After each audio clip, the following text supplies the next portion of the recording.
Bonjour. Je vous remercie énormément de m'avoir invité. Je n'ai jamais pensé que je serais face à tant d'hématologues. Le thème de ma présentation est une neurologue face aux questions des patients avant et après autogreffe.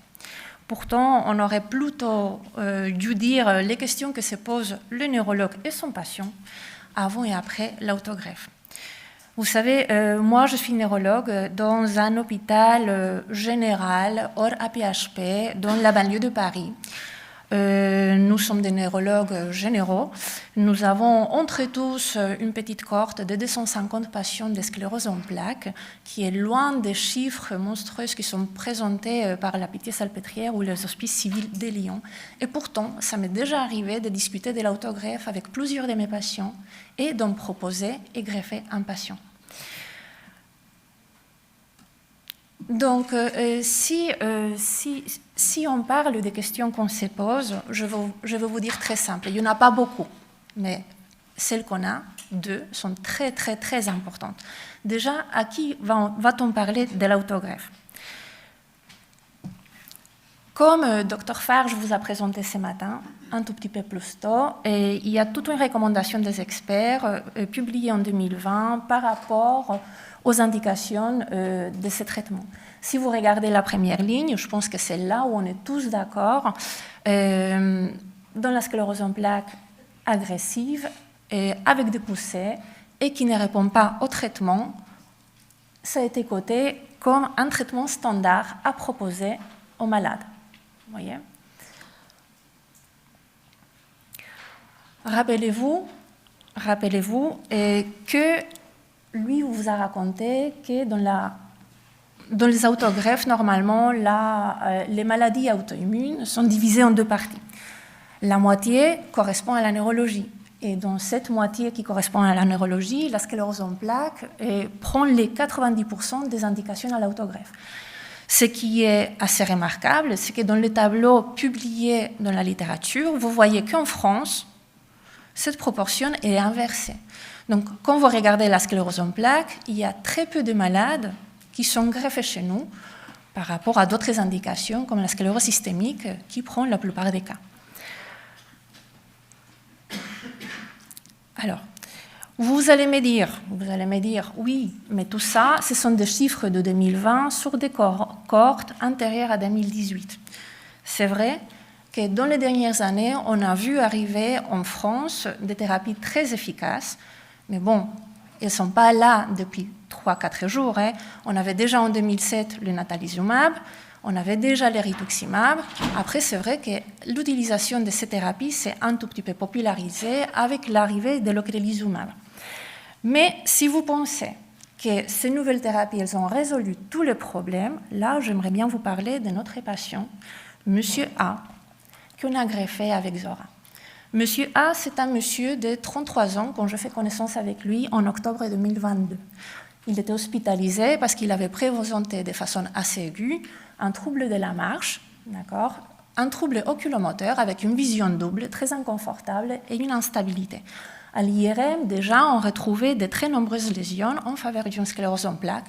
Et quand on parlait avec le patient, il nous parlait peut-être de quelques symptômes qui débutaient à peine 6-7 mois avant, au début de l'année 2022, c'est-à-dire une évolution assez courte. En vue de ces IRM, on n'avait pas hésité, on l'avait mis sous traitement hautement efficace par Tysabri dès le début. Et quand il était à 6 mois de traitement, il nous a refait une poussée. Une poussée avec une aggravation manifeste, un trouble sensitif qui remonte presque au cou, majoration de la diplopie, impossibilité pour marcher, une grosse difficulté pour tenir debout. On n'avait pas hésité non plus et on s'est dit, bon, il a besoin d'un traitement encore plus efficace. On est passé aux anti-CD20 qu'il a reçus depuis le mois de juin.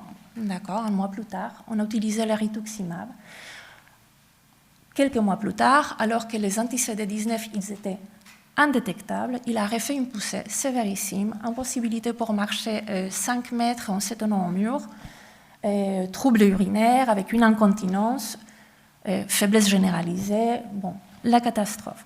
Si vous voyez, je vous marque là sur la diapositive, les DCS, c'est l'échelle d'handicap que nous, on utilise très habituellement pour nous comprendre et qui vient à représenter ça.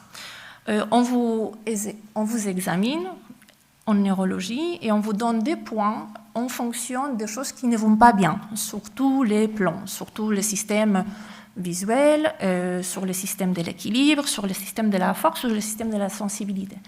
La personne normale a 0 point. Comme vous en avez 10, vous êtes mort. Okay. Comme vous en avez gagné 1 point, bah vous êtes très bien, mais vous ne pouvez plus peut-être faire du sport, vous ne courez plus. Après, la marche se dégrade, vous réduisez votre périmètre de marche. Quand vous arrivez à 6, c'est-à-dire vous avez besoin de vous tenir au mur, utilisez une canne. À 7 points, vous êtes au fauteuil roulant. Notre patient, quand je fais connaissance avec lui, il était déjà là, donc pas banal. À sa 2e poussée, il était passé là, et à sa 3e poussée, il était là. D'accord ? Donc, nous n'avons pas hésité à les greffer. Je n'ai pas pu résister à la tentation de vous montrer quelques photos, parce que nous, les neurologues, en faisons ça. Vous voyez, à son imagerie en 2022, je vous ai marqué, ça c'est le cerveau. On dit en neurologie que plus de 20 lésions, c'est un très mauvais pronostic. Moi, j'ai arrêté de compter à 30. Il y en avait plus. Je me suis dit, bon d'accord, il y en a beaucoup, quoi. Il y avait des lésions supratentorielles qui, voilà, de grande taille. Infratentorielles, c'est encore un facteur de mauvais pronostic. Et il y avait juste à la moelle cervicale, il y en avait 6. D'accord, un 3e facteur de mauvais pronostic. À sa 2e poussée sous Tisabri, il en avait refait des lésions. D'accord, vous les voyez ici. À la 3e, il en avait encore refait des lésions. Donc on avait une aggravation clinique et on avait une aggravation objective radiologique. Ces patients, heureusement, maintenant, il va très très bien. Donc, on ne peut pas dire que les nouvelles thérapies, elles ont tout résolu. D'accord ? Monsieur A, il avait reçu du Tisabri, il avait reçu du rituximab. Je voulais vous montrer cette cohorte suédoise. La Suède, c'est un pays qui est très, très à l'avant-garde dans la sclérose en plaques parce qu'ils utilisent les anti-CD20 depuis très longtemps. Et je crois que là, maintenant, c'est le médicament qui est le plus prescrit, même en première intention.